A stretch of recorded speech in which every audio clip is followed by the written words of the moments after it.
Welcome to One Tired Teacher, episode 131. 5 energizing ideas for hardworking teachers to fully disconnect from school. Oh, so we are moving into the summer. Well, some of us are. I know that there's still people out there that are in the classroom and you're working so hard, and it's June. It's like the middle of June now, and hopefully you're coming to an end. I'm still always shocked when I find out that people are still in the classroom. It makes me feel bad. So if you are still in the classroom, then hang in there. You're eventually going to get to the end. And if you're still in the classroom, then I want you to check out my episode about using theme weeks at the end, because it's so helpful to have activities planned and ready to go based around like a camping theme or surfing theme or Western or sports, superheroes, anything like that. It makes it so much easier. So if you're a second grade teacher, check that out. I'll link to it in the show notes. Also, I have those packs in my TPT shop. All right. But if you are home for the summer and you are needing to disconnect a little bit, then this is the episode for you. I was recently in a Facebook group with some teachers, and a third grade teacher, she wrote about how she was feeling guilty about not working in the summer. I wanted to take her sweet hand and tell her, it's okay. You don't have to work in the summer. You get to take a break. I wanted to just give her a big hug and send her on a cruise. And if I could afford to do that, I would totally. How fun would that be? Is this you? Are you struggling to disconnect? It can happen to all of us. I too, yes, I've spent years working right through the summer. And I missed years of my kids' lives because I was working for free over the summer. And there's just so much more to life than putting yourself only into your classroom and not having any other aspects of yourself developed and nurtured and taken care of.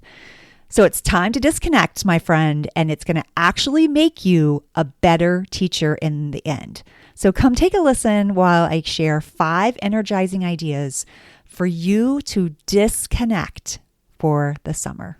Hope you stick around.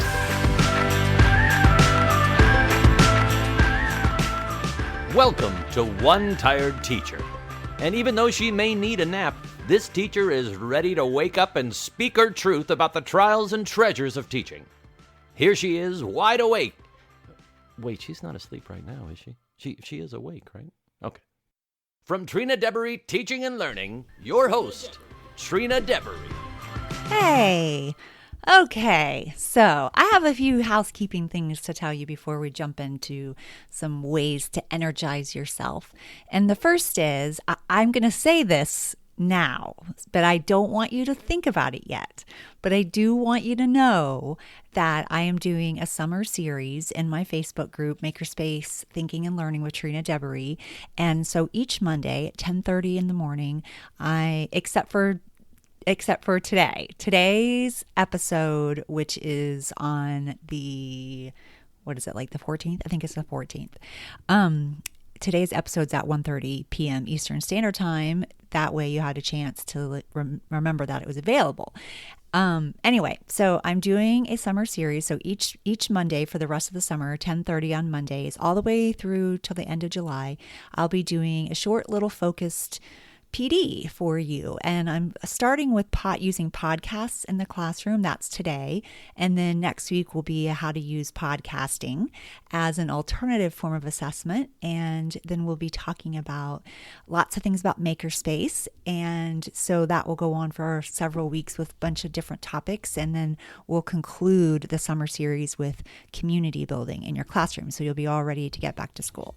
So there's PD available to you, but I don't want you to do it yet until you've had a chance to disconnect. I think it's really important, but I do want you to know that's available. I'm going to link to my group in the show notes. It's Makerspace Thinking and Learning with Trina Debery on Facebook, so you can check me out there. If you can't make that time, it'll always be in there for the replay.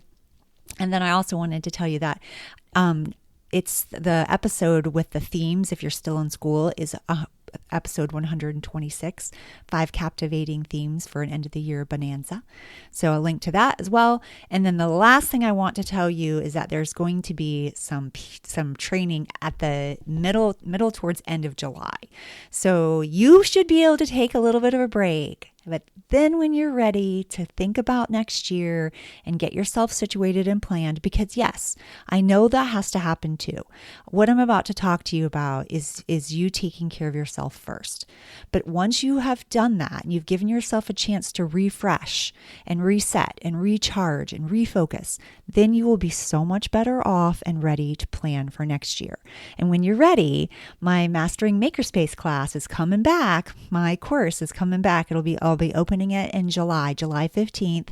So if you actually want to be on the waiting list, you can, and you can find that at TrinaDevery.com/wait page. One word altogether, wait page. It's not really one word, but it's one word on the slug.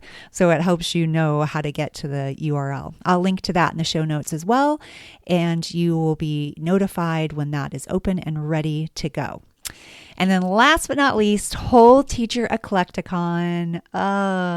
If you went last year, you know that this is just an amazing opportunity for lots of training. The whole teacher is looked at. We're taking into account the whole entire teacher and all the aspects of teaching. And you can join us at Whole Teacher Eclecticon. And I will link to that in the show notes. Because if you join through me, you get a freebie. You get a free digital citizenship unit, which is great for the beginning of the year. It's great if you're online, but it's also great if you're not online. Because you know your kids will be on the internet at some point, probably a lot more now than ever before.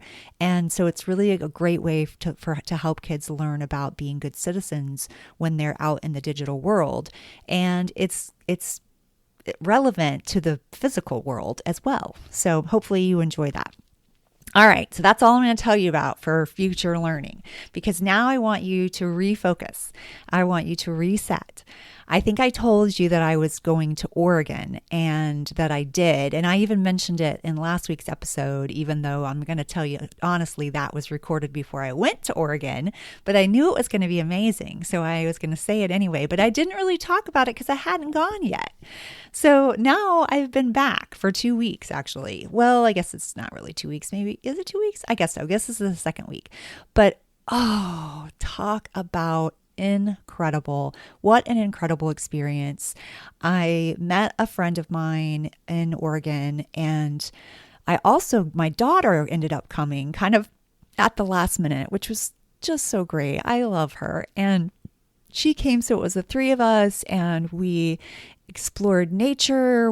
I rented a car and we went to Cannon Beach, and we saw Haystack Rock, which is like the lava, like that has shot out and like shot back up, and it's this huge rock in the Pacific Ocean. It's so cool. So we did that. It was beautiful, so beautiful. And then we went hiking in Multnomah. I can't say it right. Multnomah Falls, and we went to several different falls. Oh gosh, just beautiful. And I actually had this like life affirming experience, and I want to share it with you because I think it's a really good like metaphor for life. So my daughter and my friend, they always joke about how they know I'm going to go ahead of them. Like I always end up hiking ahead of them because we've hiked together in North Carolina. And I'm like, yes, you're right. Because I like to do it like a workout. Plus it's a kind of spiritual thing for me. So I like being on the trail alone. I like having my moment out, with whatever you believe, like with the universe, with God, that's what I think about. And it's just, I don't know, being in the moment in nature, which I talk about in a few minutes, one of your energizing ideas, is such a great way for you to be in the moment with like the world and with what you believe. And it's so magical. So I was going up the mountain and I knew it was going to be a pretty hefty hike because there was like 2 falls on top of each other. So we were going to go all the way to the very top. And so it was hard. Like, you start, and the closer you get to the top, like the more the round and round, the switchbacks that you do, and where you're like, you go one way and then you go back the other way and one way back the other way. And, that can really mess with your head because you're like, how many times am I going to have to go around the corner only to realize I have to go around another corner? But isn't that so how life is? Like, I feel like that's life. That's my life. It's like every time I think I'm there, I'm to the finish line, or I'm going to get out of this situation, or it's going to be better, or, I'm going to, figure out what to do with myself, or something's going to get better for one of my kids, or anything like that. I always feel like I hit the switchback and then I'm like, oh man, I got to keep going. So I started getting tired. So it was a couple times I stopped to like catch my breath because I was like, breathing like that. And everybody that was walking up was doing the same thing. People were around me, but not too close. And I would like pass people.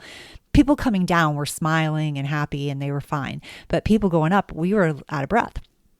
And so I'm like, oh gosh, like, am I going to make it? I'm going to stop for a second. And I like stopped and I looked out and I just looked at this beautiful landscape and I'm just in awe of the world and the earth. And I was like, okay, just keep going. You're almost there. You have to be almost there. So I just kept going. And then every time I'd come around the corner, I'm like, no, this is what life is. We're going to have struggle. It's going to be hard. There's going to be setbacks. We might have to stop for a break. But we keep putting one foot in front of the other, and we're eventually going to come out on the other side. And that was the part that as soon as I came around and I'm like, I'm at the top, it was like, and there was even a little part of it that was kind of anticlimactic because you couldn't see, you had to like lean out to see over the top and you couldn't lean out too far. You'd, fall in. It was like a gated area. And I'm like, oh, I need to see like the whole massive parts of it. And I'm like, no, that's not how it works. Like sometimes you don't get to see the magnificent from the top. Like sometimes you see all the hard work that you did and maybe it doesn't feel worth it. But if you look closely, you can see how worth it is. It was just a really incredible experience. And I cried and I sat in the water and like took my shoes off, put my feet in, was standing in the rocks by the time my friend and my daughter got up there, and they were both like dying. And I was already in my like high of woohoo. I was just so excited. So it was and then like going down was fun. Like you're like basically running because it's steep and it felt good. So I just think that we need to remember that sometimes, that we just need to keep putting our one foot in front of the other, and that we do need to take a break sometimes. So it was a really incredible trip. And that was not all. Like then we walked around Portland, we ate the best food, we got to see, all kinds of really cool places. Things are still shut down more than they are where I am because I'm in Florida and everything's open. I feel like anyway. And so it was a different experience, but I just loved the embracing of all human beings. That was like the message that I kept hearing or seeing in Portland. And I loved that. I thought it was beautiful. So I recommend Portland or Oregon. Anyway, so let's move on to 5 energizing ideas to really help you disconnect. Because that's another thing I thought. And I know I've told the story before about putting your own oxygen mask on, but I was reminded of that multiple times on this trip. Because when I flew there from Florida, it was like 3 times up and down. It was brutal. I had to like go, like take off from Tampa, stop in some random place like Phoenix or something, and then stay on the airplane for 50 minutes. And then, which I did not plan well for food. I was starving. And then get back up in the sky and then fly to Denver and then get down and change planes and then get back in the sky and fly to Oregon. And it was brutal. So I heard this message a lot. So I thought of you a lot. I thought when they talked about that oxygen mask coming down, it was so important for you to put it on yourself first before you did it for a child or another person. And I'm like, that's so true. And I feel like we need to remember that all the time as teachers. If we don't put our own oxygen mask on, if we don't take care of ourselves, if we don't refresh and disconnect and rejuvenate, we're not going to be able to be our best selves for others. And they need us to be our best selves. So just keep that in mind. Okay, so here's idea number 1. Give yourself permission. That's the idea, like give yourself permission. Before I tell you like specific ideas of things, that is the number 1 thing to do. You have to give yourself permission. You have to tell yourself it's okay to take a break. I think about that 3rd grade teacher, and I think about all the teachers that I talk to on Facebook, or that I know in my own school, or that I've worked with in the last 20 something years. And I think we've got to give ourselves permission. We have to take care of ourselves. We have to tell ourselves it's okay. We have to stop the systemic cycle of shaming one another or guilting ourselves into giving far more than is necessary. We don't need to do that. We need to take a break. So give yourself permission. That's the first thing. The second idea is to then sit down with a piece of paper, if you're a paper pencil person, or with sticky notes if you would like to move things around, or with like something like Trello, which is like sticky notes online, or Google Docs, or whatever you think the best with, and write down, brainstorm things that about yourself that you haven't fully developed but you would like to, or interests that you have that you haven't taken a lot of time to nurture. So, for example, if I were to sit down, I might say, even myself as a woodworker, like I love to build things, but I don't give myself enough time to rejuvenate in that way. So like woodworking, yoga, working out, maybe even reading fiction, not reading teacher books, but reading something for pleasure. If we want kids to love reading, then we have to open the doors for reading for pleasure, and we have to be an example of that. So think about that. Think about things that you just know about yourself that you haven't even bothered with in a long time. It might even be parenting. It might even be playing with your kids. And be honest with yourself. And if you can't think of anything, that's the problem right there. That's when you need to start trying new things to see if there's something that you've been missing and you didn't realize it about yourself. It's really important. So that's idea number 2. Idea number 3, and this might work for you. It might not. This might be a new idea for you. It might be something that you're like, oh, I haven't nurtured that. Take a yoga class or a meditation class. Several years ago, I got certified to teach yoga. I did a yoga training, and it was intense. It was like a couple months and a lot of yoga practice and a test and all that stuff. And it really helped me. It was hot yoga, so it really helped me learn to be uncomfortable, like learn to be comfortable in the uncomfortable. And I think it helped me in the school system. That's when I was the student support specialist, and it was really unhappy and really stressed out all the time. And I'm like, this is really, actually, that's not true. It was even before that. It was just a hard time. And it helped me get out of my own head and stay present in the moment. Because if I didn't, I was going to fall over and faint. So it was really helpful. So I'm going to suggest taking a yoga class or any kind of workout class that forces you to be in the moment. Nothing that's super easy that your mind can start wandering, but something you have to focus on your breathing or you feel like you're going to faint. So it's something like that. It could be a meditation class, but something that keeps you in the moment. All right, idea number 4. Play outside. Yes, play outside, explore nature, be one with nature. I really think nature has a way of reminding us kind of how small we are and what a small part of the world we are. And, maybe it reminds us that we're not, not every single thing is counting on just us. Like we are able to also be a part of things too. And that we need to remind ourselves of that and like be one with the earth. It's just important. And like doing the Oregon trip, that really helped me, going to the beach, going out in the mountains, going on a hike, going for a walk. in your neighborhood, just being outside, getting some vitamin D, getting some sunshine. And I can't think of a place that's cold right now in June. I'm sure there are places maybe in the world. But if you're in a cold place, then maybe it's time for a vacation, because that can be a really energizing, step as well. And I talked about taking a vacation and how important it is. And just a couple of weeks ago on the podcast, I'll link to that one as well. And then last but not least, energizing reason number 5.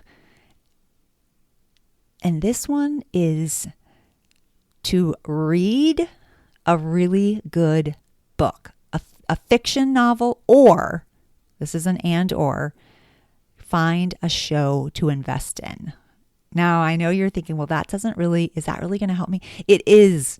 Sometimes we get so invested in the characters on the show, or we get so invested in what's going to happen next, and we are like finally able to get out of our own head. And a lot of TV watching and whatever, now I wouldn't suggest that as your only way of disconnecting, but I would suggest finding a show that interests you. Like, I am such a Bachelor nerd. Like, I like The Bachelor, and The Bachelorette is back on, and I'm like, woohoo. And then I listen to a podcast, and I listen to The Bachelor recap, and I know you're judging me, and that's okay, because there's a lot of Bachelor fans out there, so I don't feel bad. And that's not my only one. Like, I've gotten really into this show called The Bold Type. I don't know why, but maybe it's because these 3 friends live in New York, and they work at this magazine together, and I don't know, I just think that would be so fun, and I love that. I like that show. I am a huge fan of The Handmaid's Tale. Oh man, it's so intense though. Right now it's just so intense. It's definitely not going to put you in a happy mood.